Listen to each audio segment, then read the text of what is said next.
Good morning, one and all present here. So today's guest speaker is Mr. Vishweshwaran sir. So Mr. Vishweshwaran sir is currently working as Territory Manager, Academic Programs at National Instruments, India, and is handling the major responsibility as improving the quality of engineering and science education. His focus is on introducing students at all levels to do engineering so that students can solve 21st century system design challenges with industry ready skills. He and his team is working with partners in education ecosystem to help and prepare the students to be competent enough to take advantage of opportunities in a new global environment. He has 17 years of experience in application development, technical skills, sales, and marketing, and leading the education initiatives in India and Sri Lanka. He holds BTech degree from in Electronics and Communication Engineering from Pondicherry University. He is a faculty of IUCEE and representing NI. He is actively involved in board of studies at different universities and autonomous institutions across India. He is also project advisory committee member of ISTE, WPLP. He has traveled widely in India, Sri Lanka, and has delivered keynote talks in more than 300 engineering institutions. He has delivered more than 500 technical lectures on experimental engineering education on varied technology topics. He has established many LabVIEW academies and Center of Excellences in India using NI graphical system design platform. He has delivered technical presentation on Do Engineering at WWF, that is World Engineering Education Forum at Chennai in 2019, and he is also an industry member at GEDC India chapter. And his key interests include virtual instrumentation, system design, cyber enabled physical systems, measurement and automation, FPGA based embedded systems, signal and image processing, sensors, data acquisition, and signal conditioning. With this introduction, I'd like to hand over the session to Mr. Vishweshwaran sir. Over to you, sir. Vishweshwaran sir. Thank you. Thank you, sir. So I will start sharing my screen.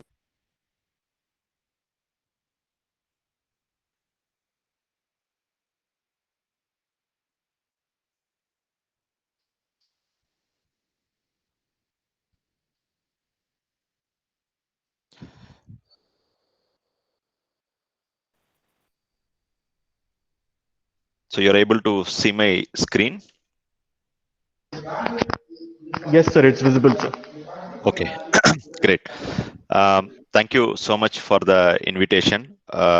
It's a great pleasure to interact with the faculty members on the first half of the day.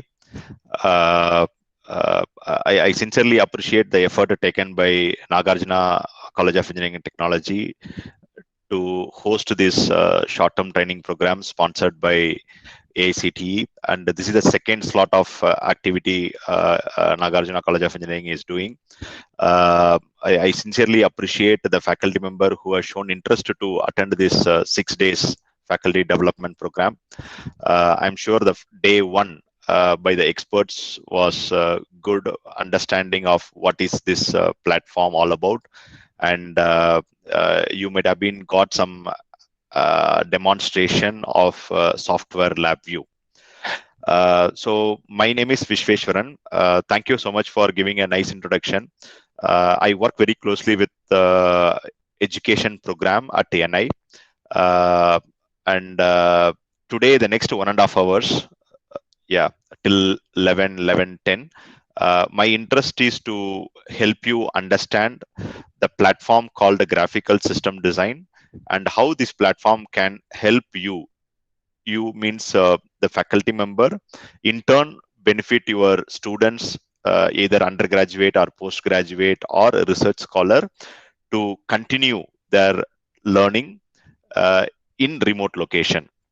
So as a company NI, we understand very thoroughly what kind of challenges faced by academic institutions today, as a management, as the teacher, as the student, and how this technology should support continue their education so that they will truly ready for the 21st century challenges to get solved with their knowledge and skill. So with this context, I will start my session. Uh, Before getting into the presentation, I wanted to give you an update. National Instruments renamed the company identity as well as the verbal identity a few months before. We are no more called National Instruments. We are officially renamed as NI. You can ask me why. What is the reason of making National Instruments as NI? The first reason is the moment people hear National Instruments, the word instrument says it's a more of instrumentation related application development company or product development company. To be very frank, the company started with the ambition of virtual instrumentation, but over a period of time, the company evolved and understood the need of engineers and scientists around the world, and our products and offerings today will not just do instrumentation, it will do more than instruments. So you know typically what an instrument does. You are experienced with the CRO, multimeter, power supply, function generator, and the data logger, and so on. So many instruments, right? Most of the instruments does majorly test and measurement job. So NI also started with the idea of virtual instrumentation. That means you no need to do a measurements, you no need to do a testing with the physical instruments. You can do it with a PC. That is the reason it is a virtual instrument. But over a period of time, we evolved as a company. Our products and offerings not just to do test and measurement. It can help you to do prototyping. It can help you to do design modeling. It can also help you to do deployment. What it means is you can build your application and you can deploy that application into a piece of silicon to develop a embedded system. So that's the reason it won't make sense having instruments name in the company. We also looked at the first word, national. The national gives a different impression in different country. The moment I introduce myself, I am from National Instruments, people think it is something from government entity. So to be very frank, National Instruments is an American multinational company. They don't have any uh, uh, stakeholder or investor from the government. It is majorly a private limited company, and NI serves more than 35,000 companies worldwide, and 8,000 plus universities worldwide for enhancing the teaching, learning, and research. So with this context, NI took a very bold decision to rename the company identity as well as the verbal identity. The verbal identity is engineer ambitiously. I'm sure most of the participants here, being a faculty member, you are trying to find alternate way or best way to enhance your teaching learning in this tough time. How to engage your students effectively? How do you continue to teach and conduct the lab in this tough time, etc., etc. So with this context, we also wanted to give a verbal identity. Yes, NI is supporting the community, particularly the engineering community, to go beyond the conventional way. That is the reason we call it as out of box thinking, or engineer ambitiously, right? So this is very important, you should know. That's why I took a few minutes to explain NI and the vision of NI. Okay. The agenda is planned in this way. I'm going to talk about why, what, how the platform will help you from NI, which is Graphical System Design Platform, and the platform and the tools, whatever we are talking about, how that will be helping you to solve various engineering applications in teaching side as well as research side, including biomedical, as well as the remote engineering education. That is what everybody wants to solve it today, right? So that is my agenda for next 1.5 hours. Okay. Before getting into the topic, I would encourage the participants. I see somewhere close to 32 participants. So let me remove myself and the coordinator. So around 28 to 30 participants are listening. I would request you to log in quickly. The website called menti.com,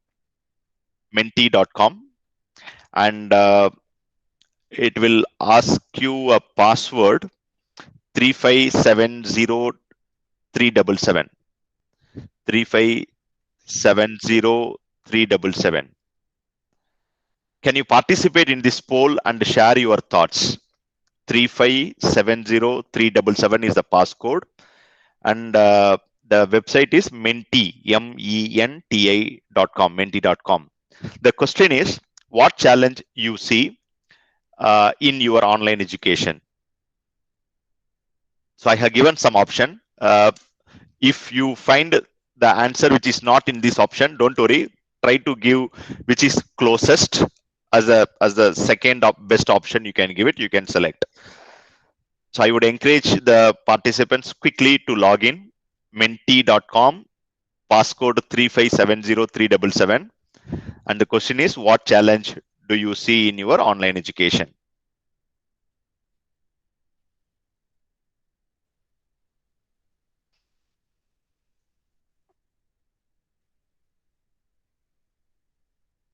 So if you have any problem, please unmute yourself and let me know so that I can able to help you with answering your problem. So thank you. 4 people volunteered. Others, if you are finding difficulty, I will repeat the step. You have to log in from your phone or laptop, menti.com,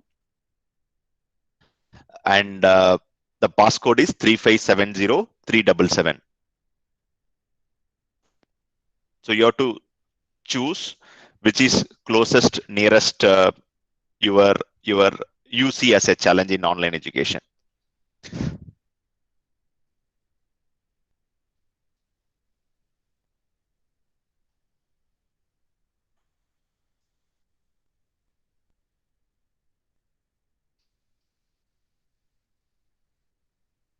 I'll give you another 30 seconds. If you can make it fast, it would be interesting.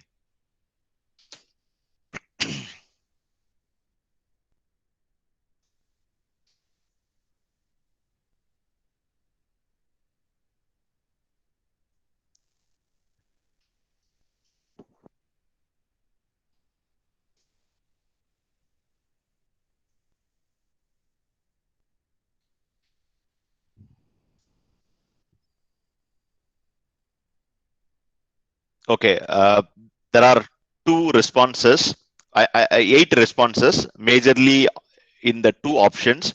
One is active engagement and not able to follow or confused. Okay, thank you so much for volunteering, but this is the exact thing what you face as a problem, no, when you are handling online classes. You are sitting in one side in a home or in your college premises, and your students are sitting in a remote location.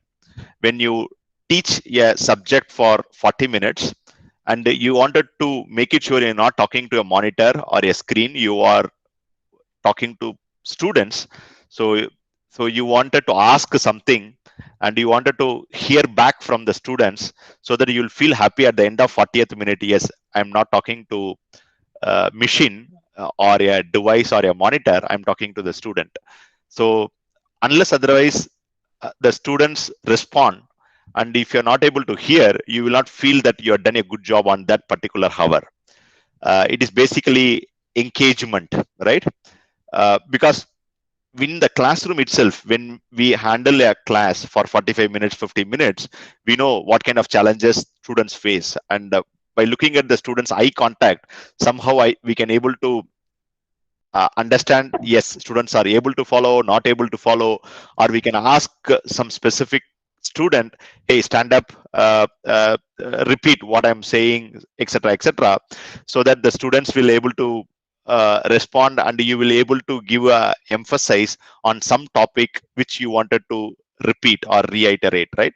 So online education is not very easy. we all are learning, including industries like us.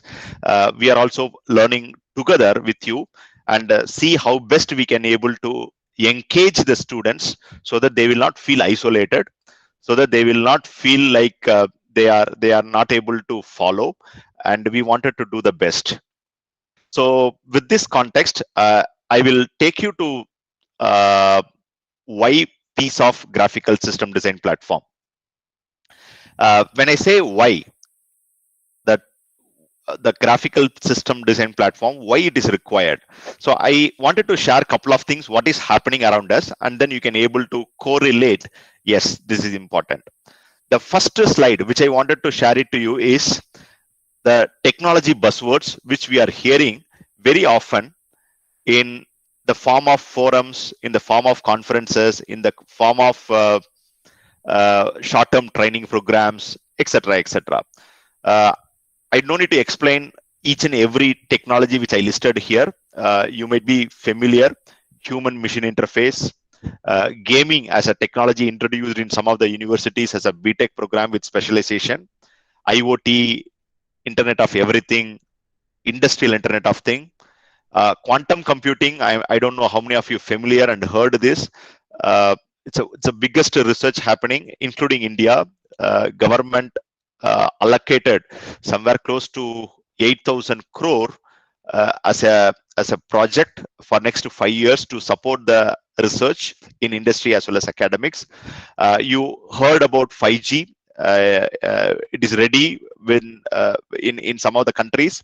And in India, Jio started working with the mobile sets with 5G supported. And you also familiar with all this artificial intelligence, virtual reality, machine learning, etc., etc. So what I wanted to communicate in this slide is the technology are growing very, very fast, and it is becoming a pack and parcel of every application or domain. Today, I know there is a company called Crop In. Crop In. So this is an agricultural company. They use machine learning, deep learning, artificial intelligence, IoT, etc., to enhance the productivity in agriculture domain.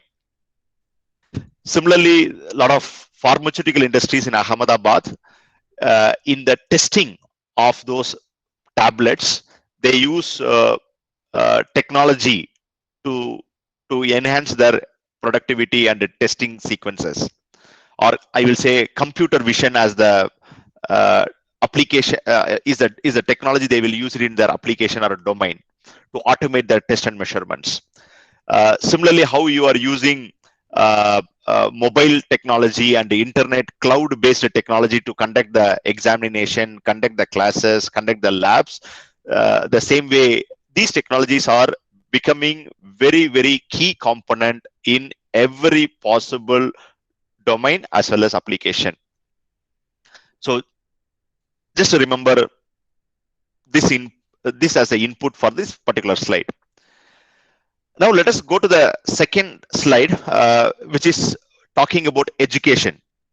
So the normal in education is this: no mobile phones are allowed, or at least the phones are not allowed inside the class at the time of lecture.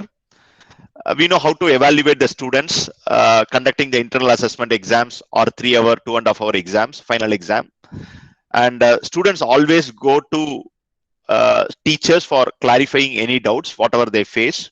And we have a prescribed classroom laboratory environment where the students will get the education. I will call this as a pre-COVID scenario. If you look at the post-COVID, you will have an opportunity to learn or continue the same education anywhere, anytime, and any pace. Today, if you are very passionate to listen a lecture from IASC professor, you don't need to be a student of IASC. Or if you want to do your master's in University of Texas, Austin, and you wanted to do a master's program in that campus, you don't need to physically travel today. And if you are a slow learner, you need to worry, I'm not able to follow what my professor is teaching. The sessions are recorded and it can be played again and again as long as you wanted to understand, and you can learn and you can continue your education, right? That is what the technology bringing into you in the table. And you are heard about all these online support structures in the education from different vendors, where you can able to hear advanced topics which is not part of your curriculum also today. So this is good with respect to theory. But what about the labs? So educators like you found innovative way to engage the students when it comes to the lab.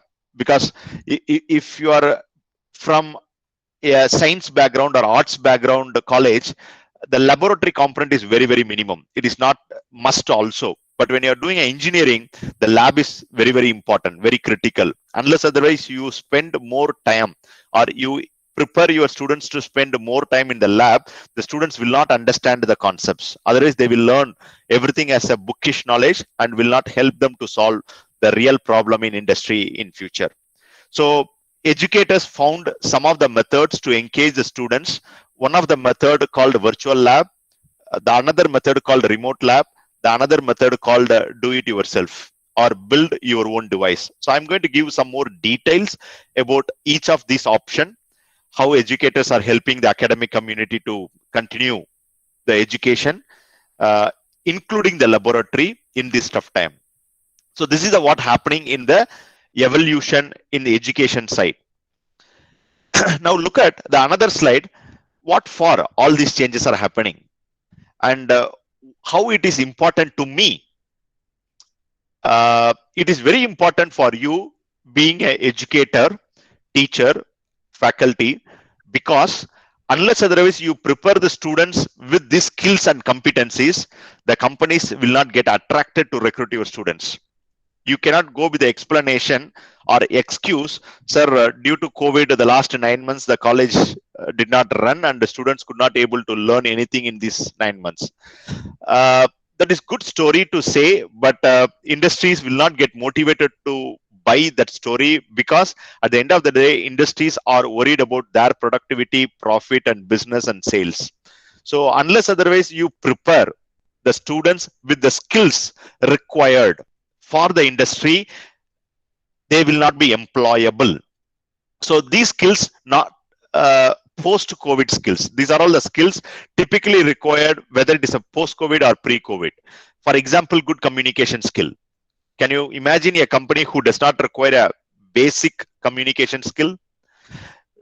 Understanding the engineering fundamentals.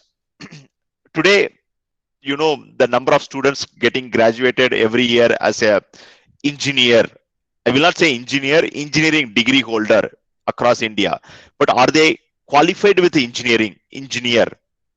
Why I'm saying are they qualified with the engineer? They may be lacking with the fundamentals of engineering. Are they having a skill set of critical thinking, out of box thinking? Today, the students don't have an opportunity to come to office. Maybe 100%, maybe only 25% is allowed to come. And again, the collaboration of learning is missing. So whether the students could be able to find an innovative way to solve this problem. Ability to function as a multidisciplinary, because when they're supposed to do a pre-final year project or final year project in VTU, I remember every year at the end of second year or third year, in addition to the final year, they're supposed to do a mini project. So in the mini project, would they be able to demonstrate a practice of multidisciplinary, doing a project where electrical, electronics, mechanical, mechatronics, and the computer science will work as a team and apply the knowledge whatever they acquired in the 4 years of engineering, showcasing the leadership skill, showcasing the innovation, showcasing how to handle the complex problems. So these are all the typical skill sets and competencies what industries are requiring from our graduate students. It is very highly important. You have to inspire your students in this tough time so that they will be engaged in a right way and they will be able to demonstrate these skill sets and competencies in second year level, third year level, and final year level to solve the global grand challenges.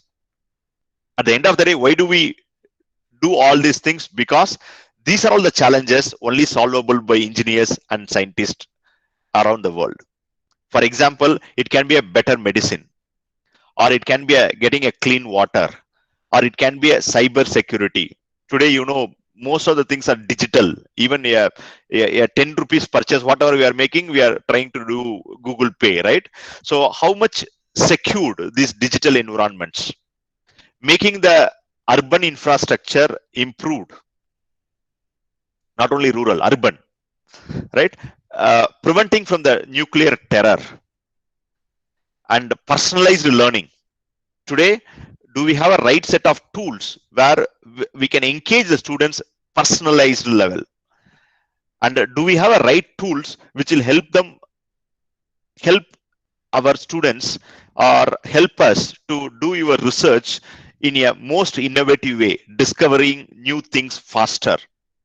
Right? So if you link the first 4 slides, whatever I spoke, the first slide I spoke about the technologies which is evolving across every department, every application, every domain, and the education which is evolving as a new normal, and the skills and competencies what industry is in the need. So unless otherwise you innovatively use these technologies in your teaching learning process to prepare your students with those skills and competencies required, they will not be able to solve these grand challenges.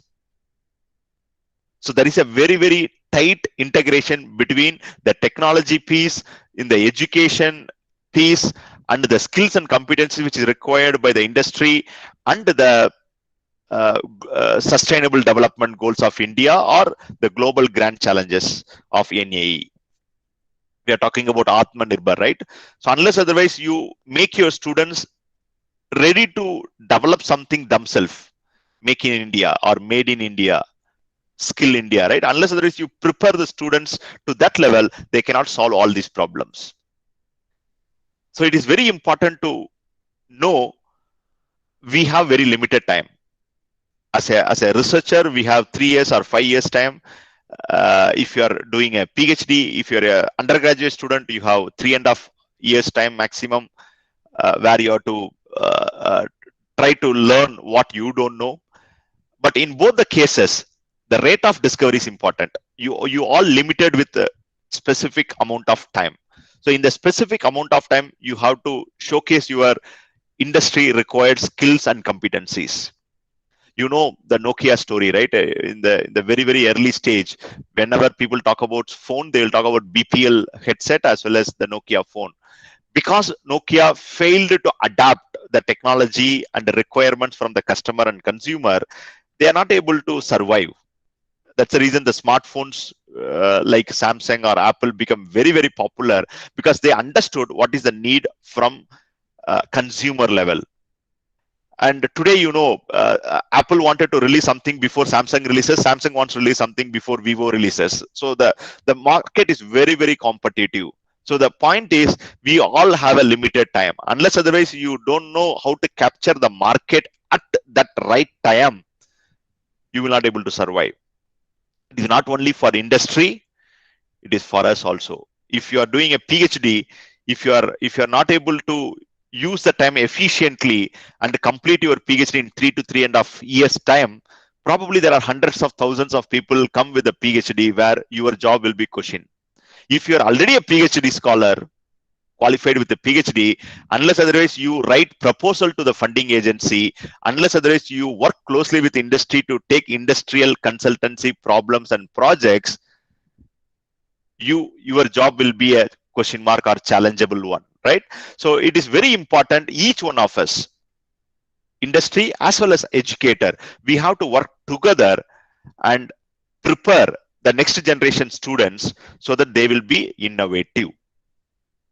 They will be ready for solving global grand engineering challenges of 21st century.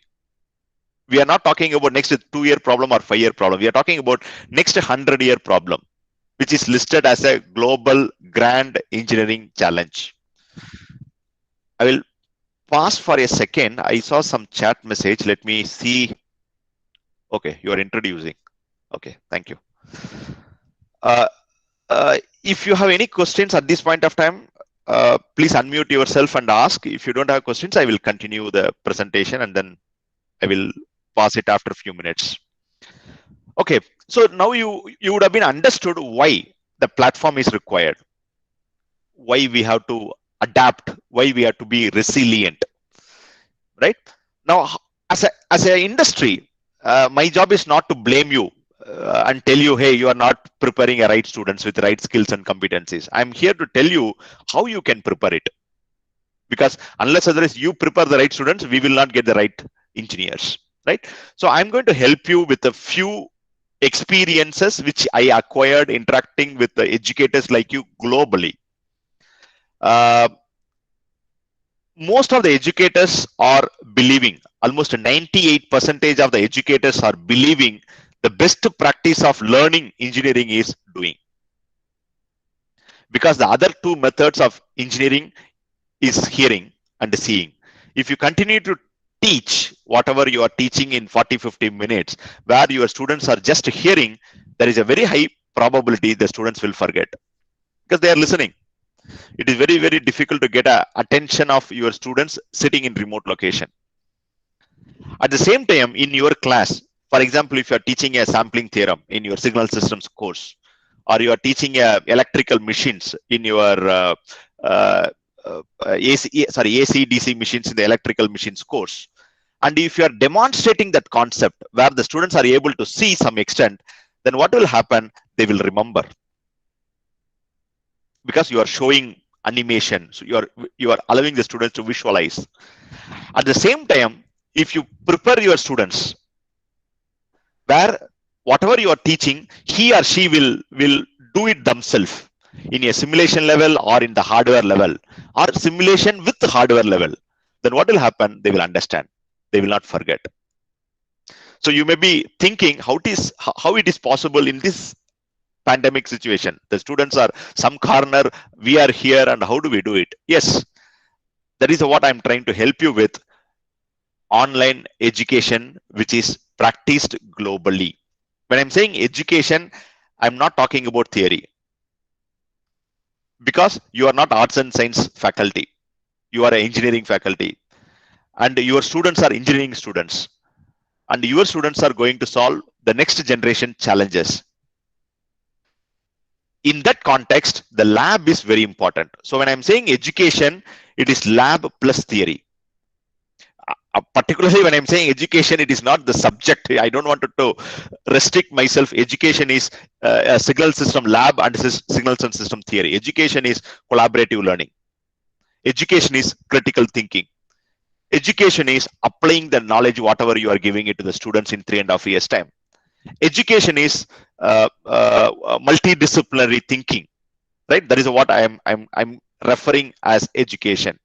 And in this tough time, yes, you can do it some extent. If you're doing 100% in your college, post a pre-COVID situation, in the post-COVID situation, I'm sure still you can do 90%, 95%. There are methods available. It was experimented last 1 year and successful in significant number of places. So I'm not here to tell you which is best. I'm going to tell you what is working out well and how you can try something whichever appropriate in your institution with your students wherever applicable and possible. Okay, globally there are 4 methods people were practicing as a online education. One is simulation. So I'm sure you might have been heard a lot of simulation tools. Starting from PSpice, ARCAD, ProE, SolidWorks, ANSYS, CATIA. I can keep on naming hundreds of thousands of simulation software tools available in the market. Those tools are good at this point of time to engage your students remotely, whatever the concepts you are teaching, at least they will try to simulate. For a simple example, if I say subjects related to circuits, analog electronics, digital electronics, power electronics, linear integrated circuits, electrical circuit theory, or even the communication lab where you are talking about component level simulation, right? So all these labs, you can some extent engage your students not only with the theory, what you are teaching through Microsoft Teams or Google Meet. You can also say, hey, use this particular software, which is either a licensed version your university have, or it can be a evaluation version or trial version where students are open, free online open source software where your students can simulate and see how does it work. So this is one method popularly implemented in most of the institutions to engage the students in this tough time. The second method, which also equally popular, is video recording. What I have seen in this method, video recording, is the faculty member or the teaching assistant or the technician who is allowed to go to the campus. They will go to the campus and they will typically do a experiment how a student supposed to do if he or she come to the campus. So they will take a breadboard, they will keep the circuit in the paper, they will read. I have to have an op amp. They will drag and they will drop a op amp in the breadboard. They will put the resistor capacitor, build the circuit, do the wiring connection, provide the input from function generator or power supply, connect the output to the oscilloscope or multimeter, whatever, and then they will take a complete recording of this experimental setup along with audio, along with measuring the data, along with providing the input and taking the output, and share it to the students through Facebook or Google Drive or WhatsApp, etc., where the students will play that video again and again and get a feel like, okay, if I get an opportunity tomorrow, I should go to the campus, I will take the breadboard, and this is the way I should do the wiring connection and provide the input, and this is the way I should take the responses. I appreciate the effort taken by the faculty member to do these two steps. I call it as these two steps are nothing but virtual, because the students are not really doing with hardware. They are doing or trying to do everything with video recording or some extent simulation. So I call it as a virtual lab. If you Google it, MHRD virtual lab, you will able to see there are a good number of effort taken by Government of India to do your experimentation, engaging your students in a virtual form. So some of the labs, some of the experiments where you can see video recording, some of the labs, some of the experiments you can see where the students can vary the input and see the output in a simulated environment, virtual lab. So this is the one method, very popular. The second method, which is called a remote lab. What is meant by remote? There are good number of universities and institutions today invested heavily on software and hardware in the past, available in the campus. Unfortunately, the student don't have access today. Students not allowed to come to the campus, but the facilities are already available, invested, already available in the campus. What educators are doing as another method is, if I provide the access, the software access and the hardware access through technology to the students who is sitting in the remote location, then what will happen? They can able to do the experiments remotely. So the software will be in the cloud premises, the hardware will be in the internet cloud premises. The same hardware, same software, but connected to the college cloud. And students can remotely log into the cloud and they can able to perform the same experiment. So here the difference is the students are not physically present, but students still can able to use the software available in the campus, use the hardware available in the campus. They are changing the input, they are seeing the experiment, they are varying the knobs, and they are able to measure the output. I will also show you a demonstration how it is possible. And there are universities in India, almost 100 universities, institutions basically, who started doing this method so that the students will be engaged more effective way. Because the investment already made by the college, they are using the IoT and cloud as an option method to integrate the software and hardware, and the students will get that access. So obviously, this method is better than the virtual method, which is the simulation, and students are able to do it. The third method, which is called SOD, student-owned device. Student-owned device, SOD. What it means is, if the student himself or herself have a mini version of laboratory. I don't know how many of you from Tamil Nadu here in this participant, mini clinic, which was inaugurated by Chief Minister of Tamil Nadu. So a miniature version of lab available with the student itself. A basic facility, a function generator, oscilloscope, multimeter, power supply, a breadboard with small components, right? A basic facility. If it is available with the students can do it themselves. They don't need to worry about internet connection. They don't need to worry about the server. They don't need to worry about the cloud. They don't need to worry about the data. I have a maximum cap of only 2 GB, 1 GB, all these issues. One-time investment, but they can able to do a significant number of labs and significant number of experiments. And that knowledge is a do engineering knowledge, right? They will try doing something. They will fail. They will not get it. They will put their maximum effort and get the output, right? That kind of learning will appreciated in industry because they know how to fail, and they know how to fail fast. They know how to do engineering. So globally, with my interaction with educators, this was experienced as a virtual lab to engage the students, remote lab to engage the students, student-owned device to engage as well as excite the students. Engineering is excitement. The moment they do an experiment and see the stepper motor is controlled or LED is blinking, that is what the excitement the students will get it, right? And this is very, very important to engage the students in a right way and excite the students in a initial stage. And fortunately, NI have a platform, which is graphical system design platform, to help you and academic community in virtual lab,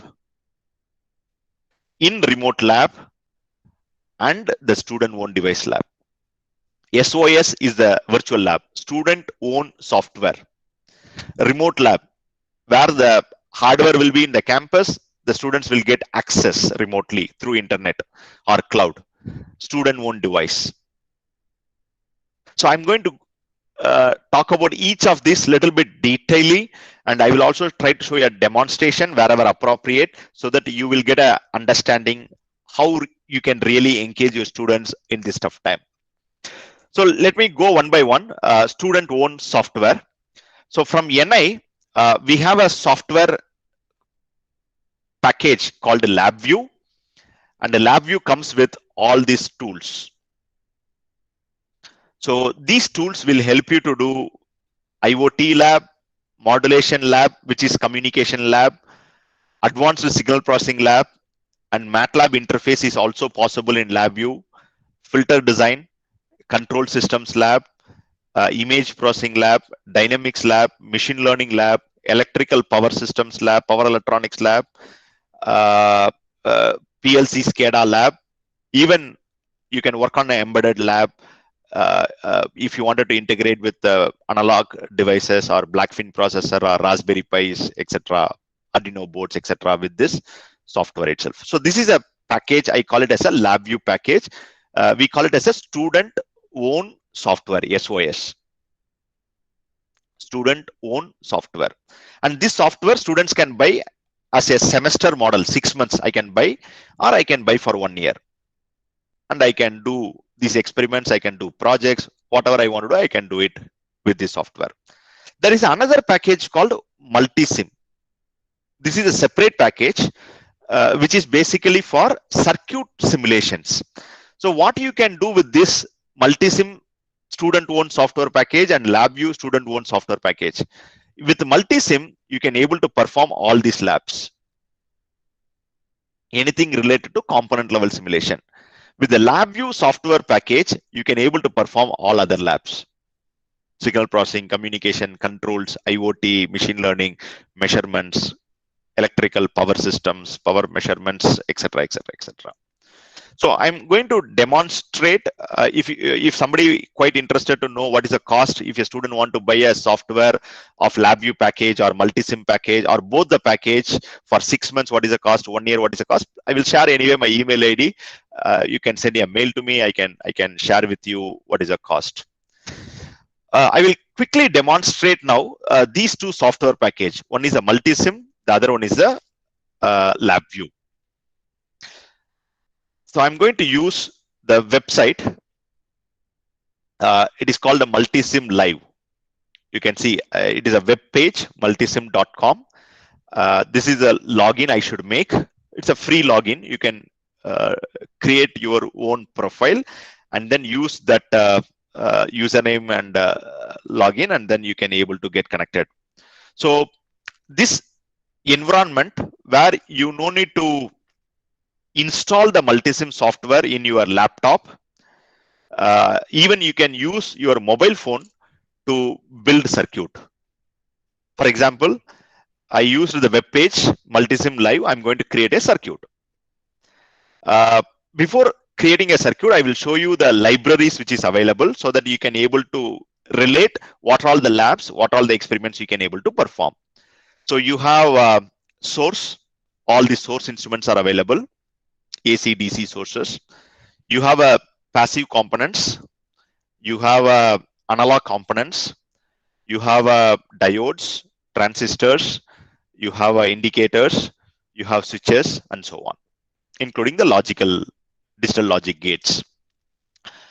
Now, I wanted to perform a simple RC filter circuit. So drag and drop based on your circuit. It can be a Colpitts oscillator, it can be a op-amp circuit, it can be a amplifier circuit, monostable, a stable multi-vibrator, simmer trigger circuit, whatever, right? So because we don't have much time, I will take a very simple circuit so that you will understand about the platform. So I drag and drop a RC filter circuit. If you want to change the value, double click and change the value. You don't want 1 kilo ohm, you want a 10 kilo ohm. You don't want 1 microfarad, you want a 0.0 microfarad. All these things you can able to do it. Now you need a source, voltage source, and you wanted to ground the circuit, so ground. So I will wire the respective components.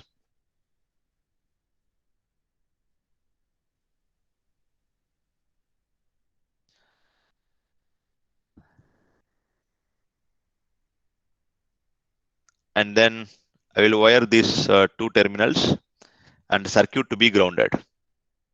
So I have done my circuit now. 1 kilo ohm, 0.1 1 microfarad, and 1 kilohertz frequency, 1 volt peak to peak amplitude. If you calculate the cutoff frequency in the formula 1 by 2 pi RC, then you will able to find what is the cutoff frequency. Now I wanted to measure my input in a CRO. I wanted to measure my output in a CRO across a capacitor. So remember the color, green is your input, 1 volt, 1 kilohertz. Output is blue color. I wanted to show my response in the another side of the circuit. So I took a graph. I will go ahead and run the program. Can you see the green, which is a 1 volt, the blue, which is reduced amplitude? If you calculate the cutoff frequency for this value, it will be 125, 130 hertz. Because it is 1 kilohertz already, the amplitude is less because it is not transmitting that signal, right? So let me run the program. and I'll make it interactive. Let me run the program. Can you see clearly here? I will increase the frequency. I will reduce the frequency from 1 kilohertz to 100 hertz. Can you see the value 100 hertz? Look at the amplitude. Both are same. As I increase the frequency slowly above 120 hertz, above 120 hertz, the amplitude start reducing. And as I increase the frequency, it is not passing that signal, right? And that is what we are teaching as a filter with a different topology, different types, analog, digital, time domain, frequency domain, different windowing techniques, etc., etc. Right? So all these things you can able to use this platform, which is Multisim Live, in your mobile phone. If your student have a phone which has the internet, they can log in Multisim Live and they can able to perform any circuit. They can also do a lot of analysis like sweep analysis, AC as well as DC, parameter analysis, and transient analysis. The very interesting thing is you can also save this circuit as a my circuit, and you can share it to your faculty member as an assignment or an experiment what you have done. Now I'll go to the public circuit so that you will able to see people across the globe. They use this platform. They build a lot of circuit, and that circuits are shared for academic community use. You can see here somewhere close to 63,000 pages of circuits are available. It has a 555 timer. It has a diode, AM modulator. It also have a online simulation. So many things, and you can able to see the experiments with respect to the tab.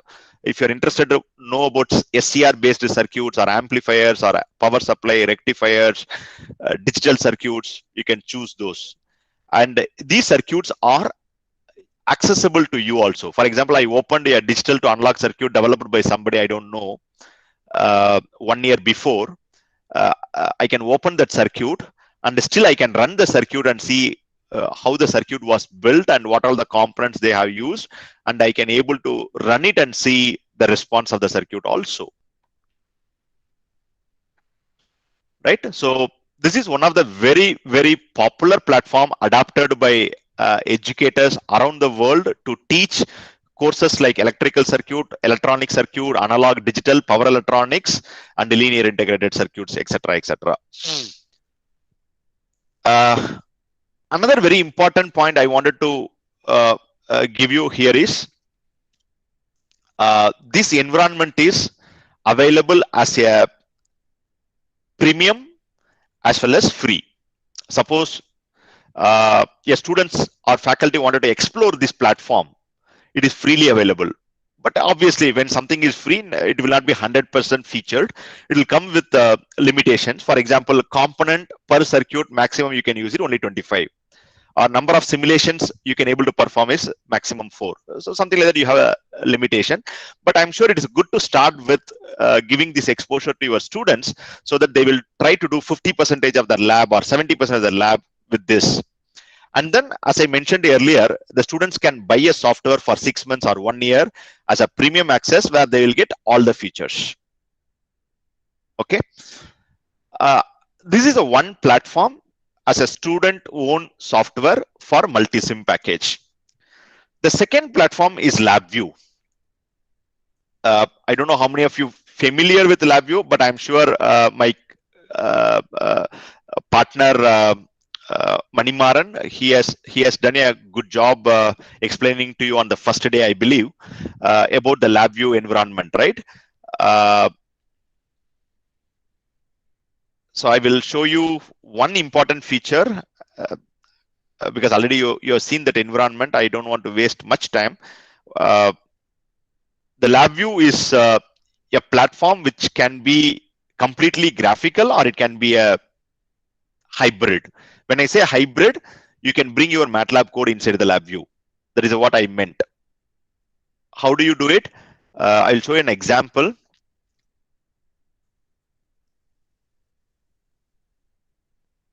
Mat script. So assume that you have developed a code in MATLAB, and you wanted to reuse the code in LabVIEW because you feel LabVIEW have a better GUI or LabVIEW have a hardware interface, etc., etc. So in that context, if you want to use MATLAB inside the LabVIEW, this is the way you have to use it. There is a node called the MathScript node, which is highlighted in the blue color border. Inside the MathScript node, you can copy paste the code which you have written already, or you can import the code. You can see here there is a import option. You can bring that file here, and you have to use this user interfaces to configure the variable whichever you are using. And then when you run the code here, the entire algorithm will be executed in MATLAB and shown in the LabVIEW. To use it, you don't need to have MATLAB installed in your LabVIEW, installed in your laptop or desktop where you are using LabVIEW. Similarly, C code is integrated with LabVIEW. Similarly, HDL code, hardware description language, VHDL, Verilog, no, you can bring it inside the LabVIEW, and even Python programming also can be integrated with the LabVIEW. So these are some of the features you can see it in the LabVIEW. I will show you one more very interesting feature. As I mentioned, the LabVIEW comes with various application tools, right? So the moment you install the software, LabVIEW for measurements, LabVIEW for mathematics, LabVIEW for signal processing, LabVIEW for connectivity, Bluetooth, Wi-Fi, even Python interface. This is what I was telling you now, right? LabVIEW for control systems, PID, fuzzy, neural network, and LabVIEW for FPGA, LabVIEW for robotics, LabVIEW for electrical power, LabVIEW for RF wireless communication, digital communication. And you have one session for software defined radio, right? So people will be demonstrating in that session how to use same LabVIEW software, which is graphical, to do a SDR application. LabVIEW for vibration and sound, right? So these are all some other tools. And LabVIEW for biomedical. I have not installed the biomedical toolkit, but you can see here, because I see a lot of research happening in biomedical, LabVIEW biomedical toolkit. So using the toolkit, you can do complete simulation. If you have the hardware and the electrodes, ECG, EMG, EEG, you can able to do real measurements also. For example, this toolkit will provide full-featured multi-channel data acquisition, because sometimes what will happen, people when they talk about EEG, they say in 11 location or 27 location they want to take the EEG signal, brain signals.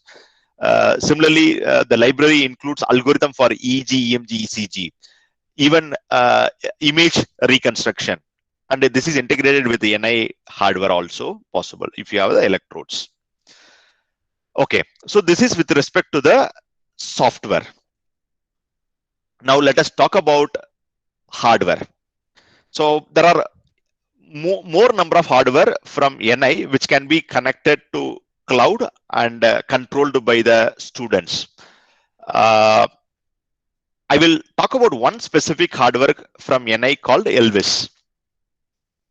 So this is the hardware, and this is the picture of that hardware. What is this hardware? It is basically having a breadboard. You can see here, and it has some terminals in the left hand side, some terminals in the right hand side. So let me explain. The breadboard is typical breadboard what you have in the college, in the laboratory. So let us see what is in the right hand side.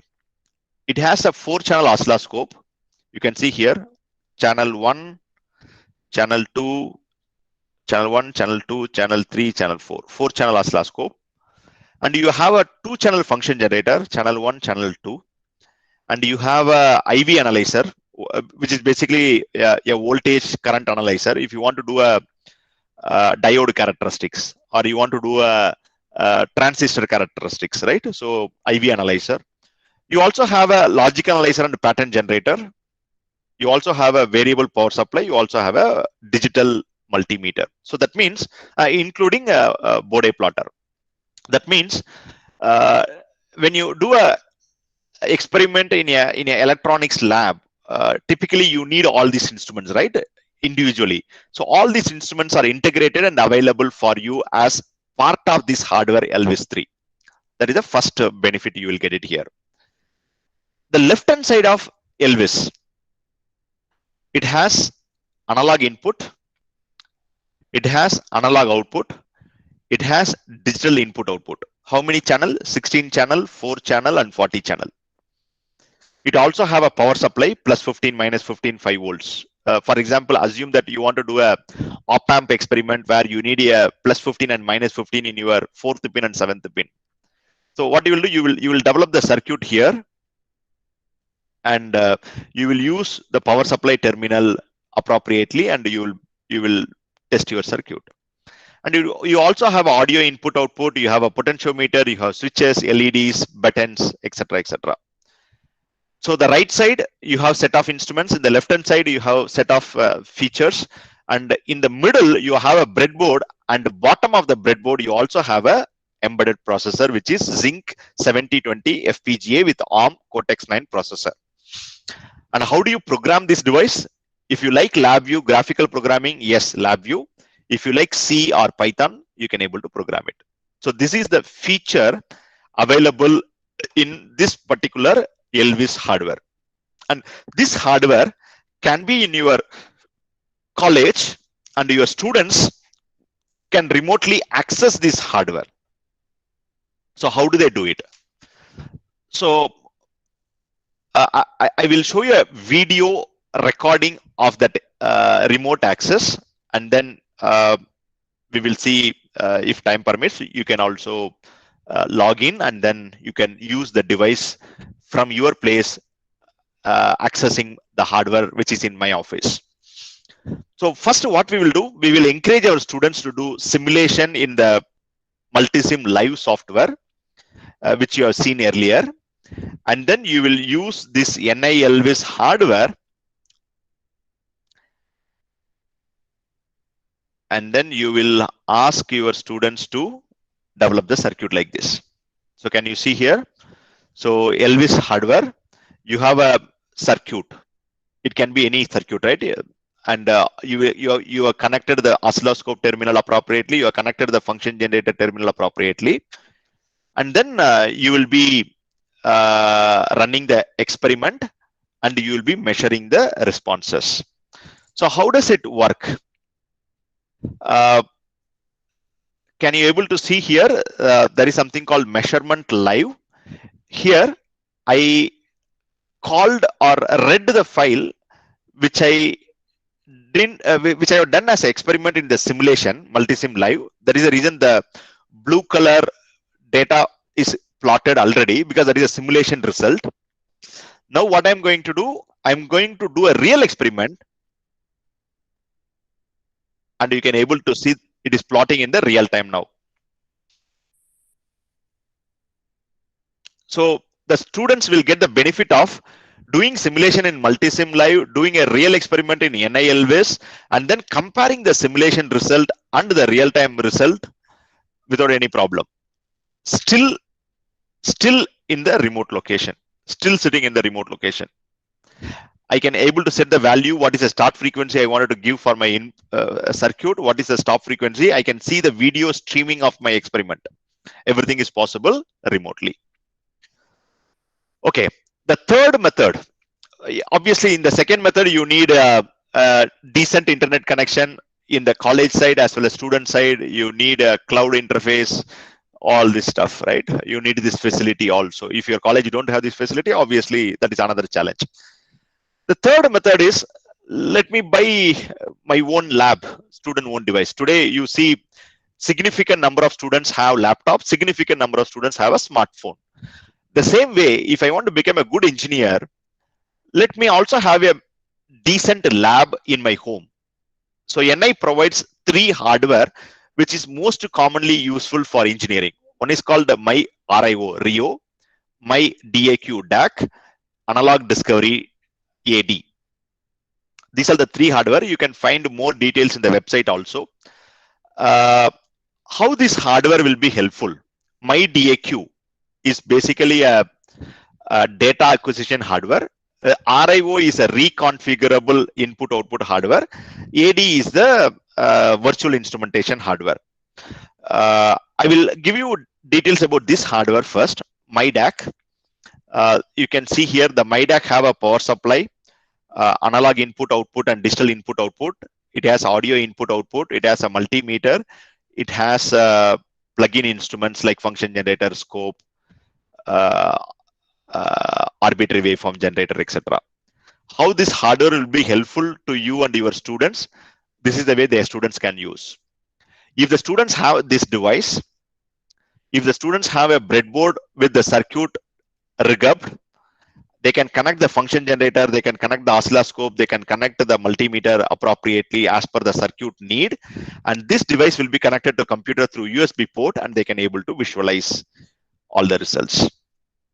And what they can do it with this device, all these courses, all these labs, and there are a good number of materials, courseware, manuals, records available where students no need to build everything from the scratch. They can use this material as a reference.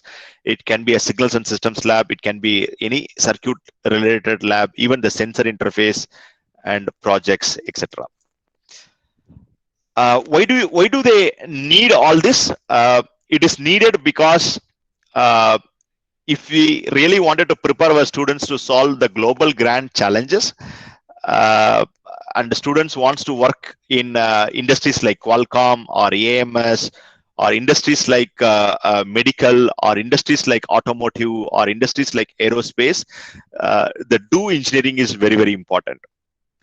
And to name few, there are more than 35,000 industries worldwide uses NI software and hardware for research, design, development, automated test and measurements.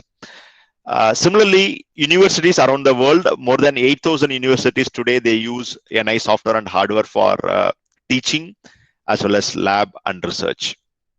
R&D organizations, including TIFR, BARC, CDAC, ISRO labs, NALHAL, all these labs, they use NI software and hardware for various design, testing, measurements, and prototyping.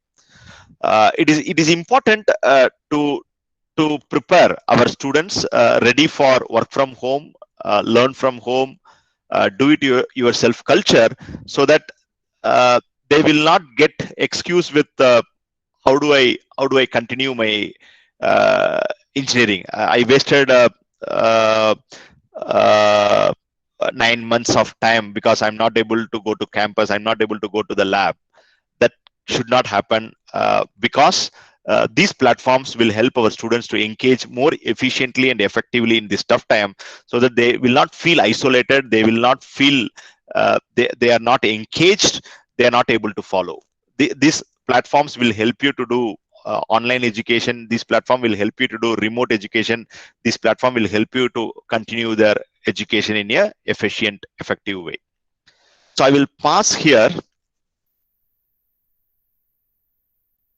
Okay, kindly share the application of LabVIEW in e-vehicle. I'm sure we all have a internet. I will use the same platform, NI LabVIEW in e-vehicle. Okay, let me go to a simple step. First, ni.com.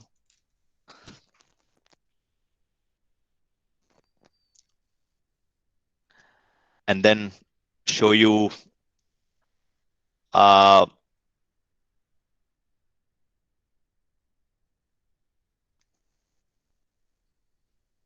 solutions. Automotive is the solution. You can go and you can able to see in the automotive, you can do powertrain testing.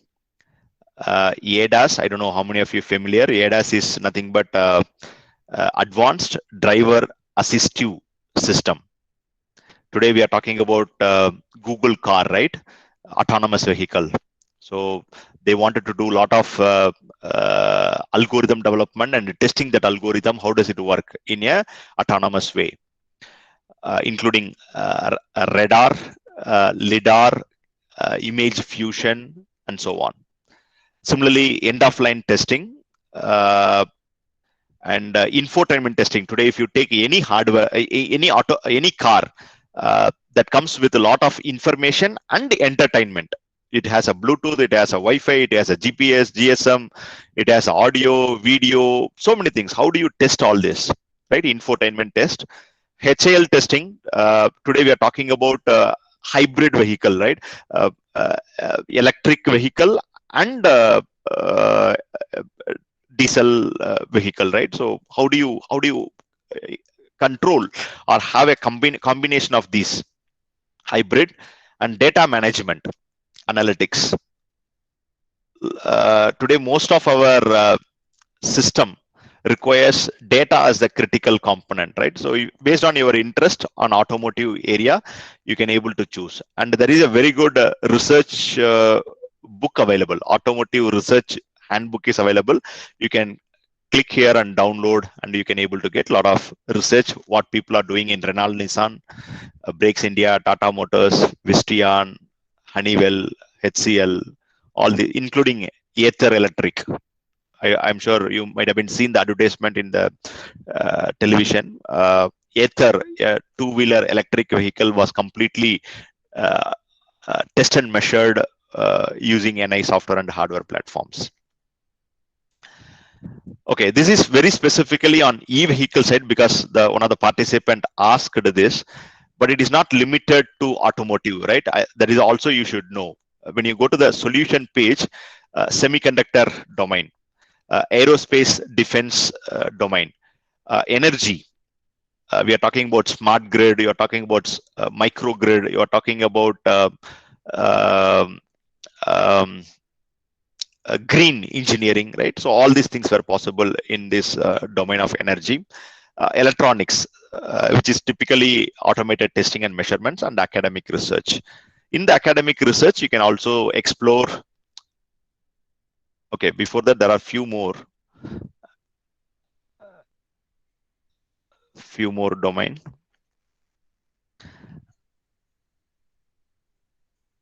Solutions. Okay, academic research.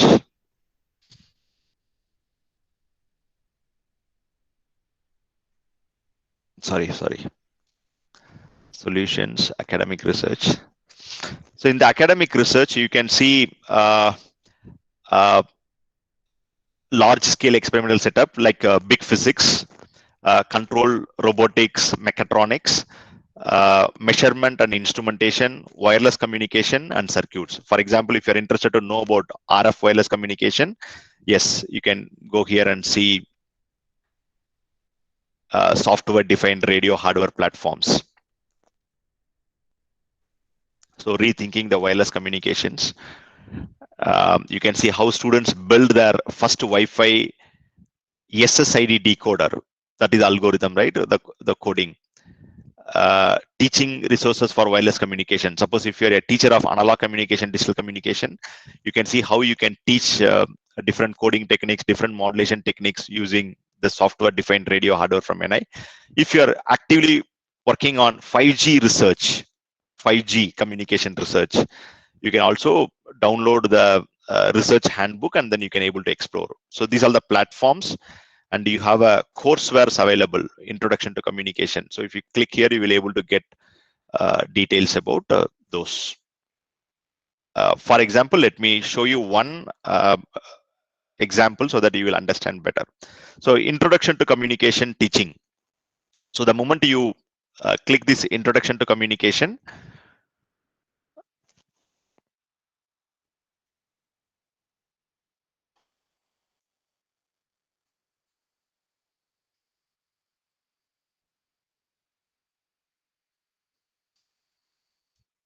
ni.com/teach. Once again.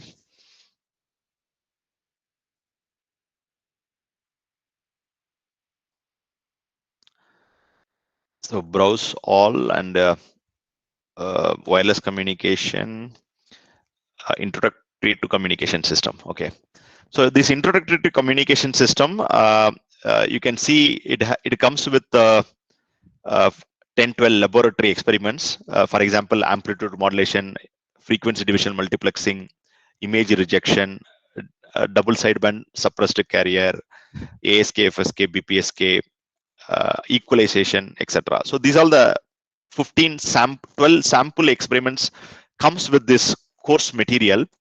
And very interestingly, you can conduct online education. If you click download, and you can get into the online mode of continuing your lab also possible. And what is the requirement to run the lab? You need a software, communication system software, and you need a USRP, universal software radio hardware, to use this facility. So similarly, you have a courseware available for various courses. As I mentioned earlier, available for your circuits, controls, communication, robotics, etc., etc. Okay, I will show you one very interesting application in LabVIEW. I see a lot of people work on robotics. One of the important element when you do a robotics, including drone, if you take, that is image. Without camera-based image capturing, you cannot able to perform a intelligent robo. Even today, in our institutions, people wanted to have a touchless attendance system, touchless monitoring system, etc. Right? So image capturing is one of the very interesting feature which is used efficiently, including the artificial intelligence.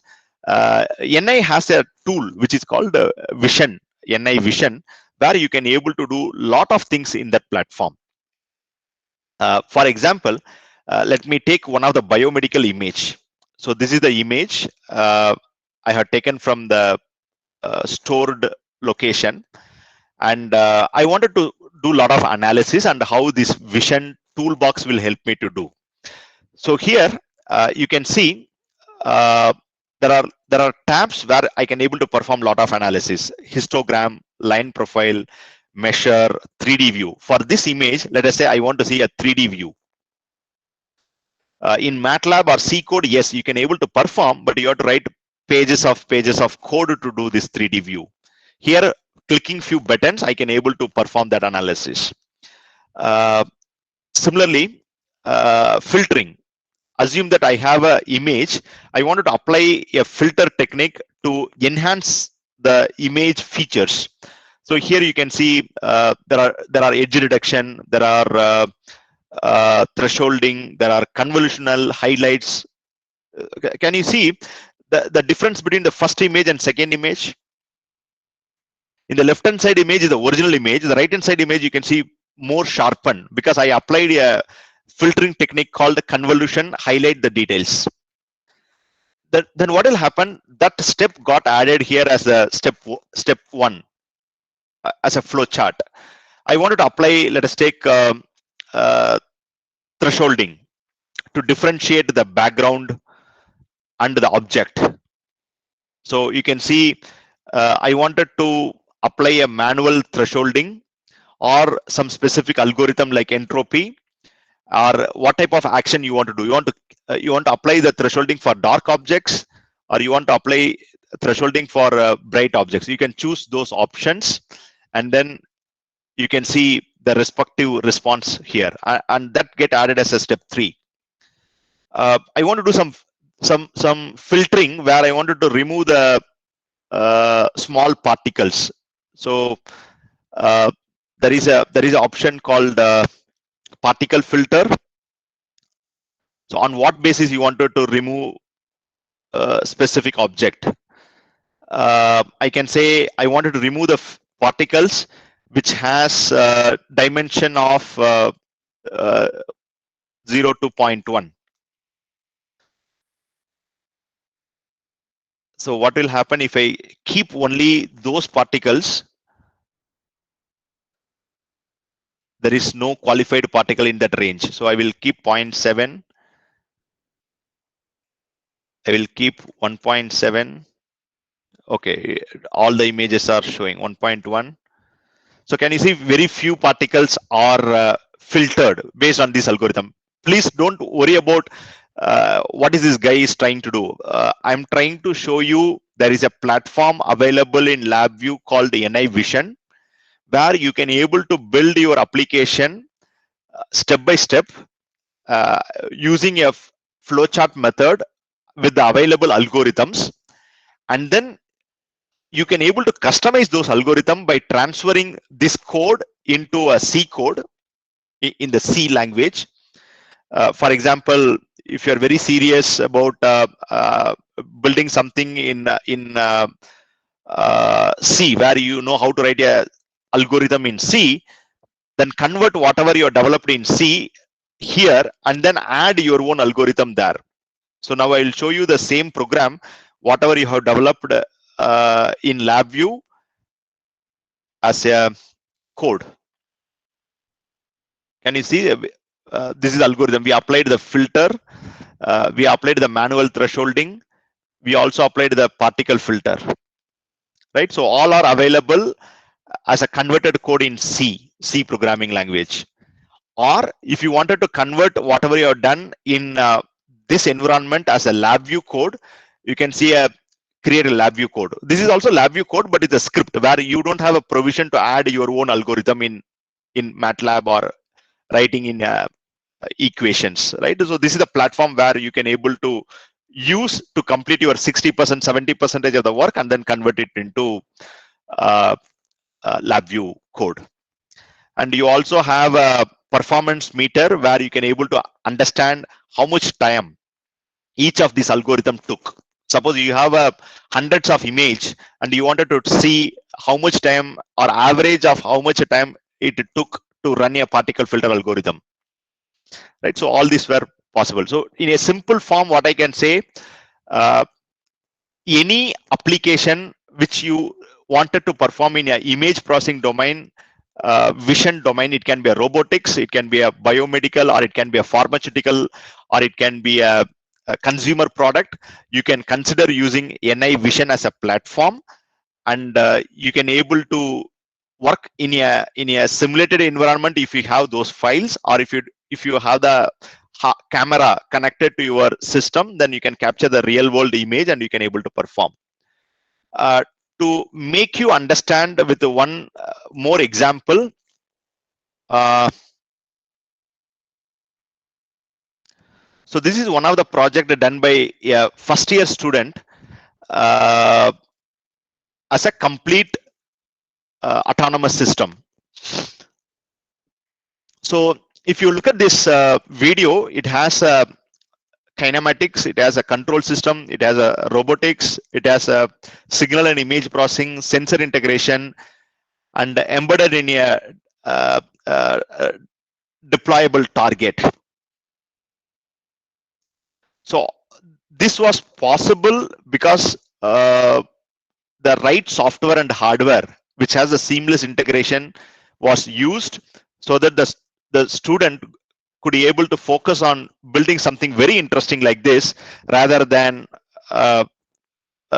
putting their time on integrating different tools. So with this, I will conclude my session. The tools are important. The tools are plenty available in the market.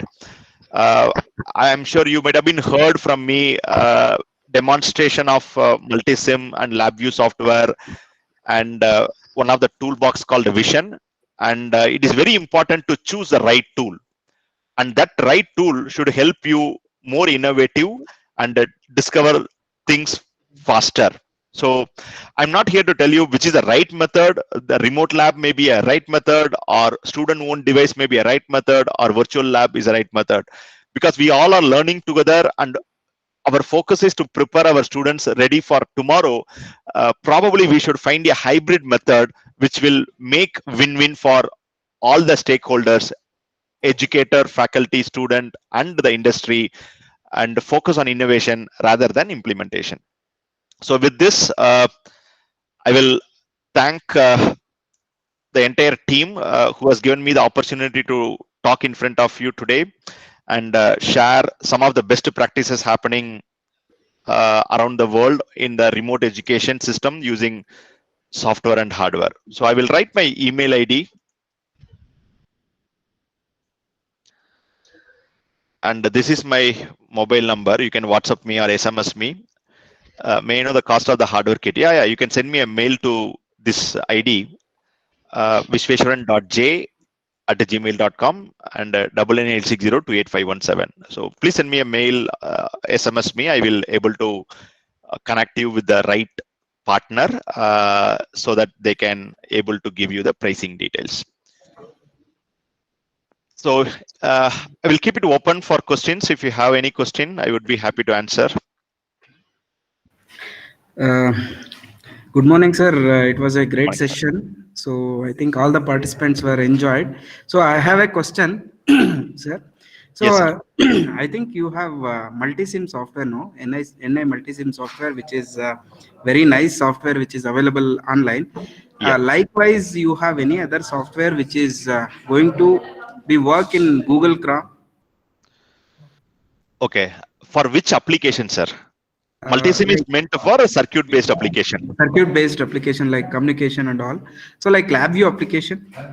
Okay, LabVIEW currently not available as a web browser, sir. Yes, But sir. as I mentioned, there is method called remote access.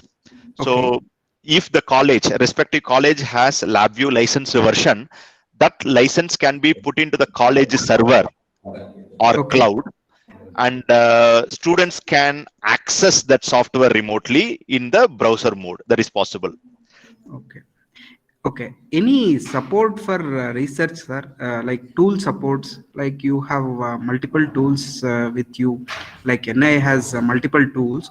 So any support for research, like any researcher want to connect to any of the tools, because many of the institute will not be having any tools, like all the tools will not be having. So for the research purpose, any Okay. scope or any help Uh, from NI? okay. I will make it a simpler way, sir. For example, let me go to Google LabVIEW Professional Development System. Select your edition. So what I'm trying to show to all the participants is, I wanted to buy a LabVIEW professional version, which is the one have all the feature, 4,86,000 rupees for single user. Because you are going to use it for research, you will get a huge discount in this cost. So that is a one way I can answer. The second one is, you can also use any of this software as a trial version, free trial for 30 days or 45 days, including signal processing, communication, control system, as I mentioned earlier, biomedical. So all these tools, you can able to download it for a specific amount of time, and you can see how you can use it as a environment for your research. So the two answer, number one, the first answer, you will get a discount on the price because you are using it for research. Number two, you will also use the trial version for a 30 to 45 days to use it for your research. Okay. Yes, sir. Thank you, sir. Yeah, thank you, sir. I have one question from Pratibha ma'am. LabVIEW can be replaced by MATLAB. Okay, the answer is yes. But at the same time, the answer also no. The context why it is yes, why it is no, I will tell you. Suppose if you say I wanted to develop a FFT filter, FFT algorithm. The algorithm can be written in MATLAB or can written in LabVIEW. That is exactly same. That's why I said yes. In what sense I said no? Because suppose I want to take my speech as an input. I'm talking, right? I'm talking in particular frequency, or I have a fan which is running at some speed. I wanted to measure what is the frequency, what is the RPM. So how do I bring my speech signal inside the computer and then apply that FFT algorithm to find the spectrum response? If I want to do that, probably I will say LabVIEW cannot be replaced by MATLAB, because my intention is not only algorithm development. My intention is taking a real world signal. It can be audio, it can be video, it can be biomedical, it can be a free spectrum available in the air, and then I wanted to do that analysis, right? So whenever you wanted to limit only with the simulation, I will say yes, please use MATLAB. Whenever you say I don't want to stop at the simulation, I wanted to work with the real hardware interface for any application, then I will say use LabVIEW, and you will also have an opportunity to integrate with MATLAB code also. I hope I could able to explain to you why LabVIEW is important, or why on what level scenario you can use MATLAB only, and what scenario you have to use LabVIEW only. I have very few interesting question. If you use trial version, will it support all the features? Yes, but only the time is limited, sir. 35 days or 40 days. Only the time is a limitation. The features are not limited. How to implement LabVIEW for IoT application? It's a very good question. Thanks for asking this. Google NI Industrial IoT. So you can see, I just Googled NI LabVIEW Industrial IoT. A practical guide for connecting industrial IoT. So there is a very beautiful presentation and article and details available. So a practical guide for connecting LabVIEW to industrial IoT. So the contents are from the sensor, you wanted to acquire the data from the edge. And once the data is acquired, you have to process the data and you have to push it to the cloud. So NI LabVIEW supports PTC ThingWorx, IBM Watson, Amazon AWS IoT, and you can also bring lot of analytics in the OT technology, which is operational technology, and you can also bring any type of sensors. So I will put this link in the chat box so that you will find more information here. Feel free to reach me if you're really interested to set up a IoT lab or wanted to buy something related to IoT using LabVIEW platform. I can able to help you out. I have one more question.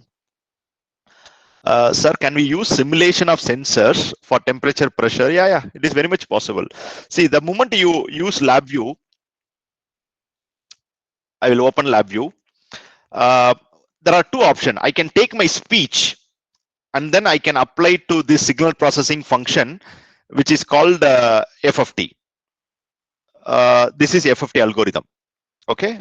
How do I say FFT algorithm? It is written here. When I put the help for this block, it says FFT power spectrum. I can able to do it with this signal. There are two ways. Either I can bring a real world signal as an input, as a temperature, or as a pressure, as a speech, etc. Or I can simulate a signal.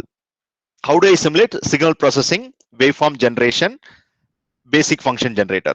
So this is the simulation of a signal, and I will connect this function generator as the input here. See, it is working. So the signal can be a simulation signal. I have shown an example of a sinusoidal signal or a function generator signal, but don't worry, any signal can be simulated and brought as an input in the LabVIEW environment to test your algorithm or analysis, whatever you have performed. Okay. There is a question whether the features are there for cognitive radio in LabVIEW. Okay, that is our great strength. Cognitive radio using NI USRP. Almost in India alone. I personally working with universities. We have set up a software-defined radio lab where they performed cognitive radio research. So this is a one example. Just I searched for you, and LabVIEW and NI USRP hardware for cognitive radio research. This is from one of the university, finding the spectrum sensing, white space, etc., etc. Yeah. So the conclusion is LabVIEW and NI platform a key component for this research, and they are trying to do all this energy calculation for the research. And then Rohit, sir, please provide. Okay, thank you, very useful, sir. Can we use LabVIEW with the VLSI? Okay, LabVIEW with the VLSI. If your intention is to use the the component level design and simulation, I will not say LabVIEW is the right platform. The right platforms are Tanner, Mentor Graphics, Cadence. If you are interested to use application level, you have a FPGA where you wanted to develop your algorithm and deploy your algorithm and process that algorithm. Instead of getting into a hardware description language, you wanted to do it. Yes, LabVIEW is the platform. Okay. What about NXG Web Module for IoT application? Yeah, NXG Web Module is basically to help you access remotely. I don't know how many of you noticed important news impacting NXG. So NXG is going to get discontinued 2022. Next year, we are going to discontinue NXG. Don't get shocked. NXG will become a part of LabVIEW itself. So it will not be called out NXG in future. The web application, whatever you are enjoying today, that will be available as part of LabVIEW. Can you use natural language processing? It's a good question again. I don't have a full answer, but I can show you with some of the answers. LabVIEW for deep learning. There is a third party who developed a toolbox for NPL as well as machine learning and deep learning. That is also available. You can see here deep learning toolkit for LabVIEW download. So yes, it is not part of LabVIEW family directly. It is developed by a third party. So I will put this link here. You can spend some time in the link and then you will get more answers. Still, anyway, I shared my email ID and contact number. Feel free to contact me for it. Before winding up the session, very quickly, I wanted to share two inputs. One is AICTE called for proposal submission under ModRob. Most of you familiar. This is extended to 1st February 2021. So you have another 5 days. Very interestingly, they have something called who is eligible. One is aspiring institution, other one is a regular. If your college don't have a NBA, NAC, don't worry, you can apply under aspiring institution. Your college should be either 10 years existence or 5 years if it is a rural. The admission should be 50% above last 3 years. They're not asking a specific department. As a whole college, your college admission supposed to be 50% last 3 years. And if your college did not receive any ModRob project last or since the inception, you have an advantage here as an aspiring institution. The institute had not been sanctioned any ModRob project earlier. So you have the opportunity to apply and get this grant. And the maximum 3 proposals you can apply and 1 per department. So this is aspiring. In the regular one, you should also come with industry partnership along with the NBA. And the last 2 years, you should not receive any ModRob grant. So I will share this link also. Please spend some time. If something is interesting to you, you have a bandwidth, you wanted to really apply for this, please approach us. I can help you out with details, which lab you wanted to modernize. I can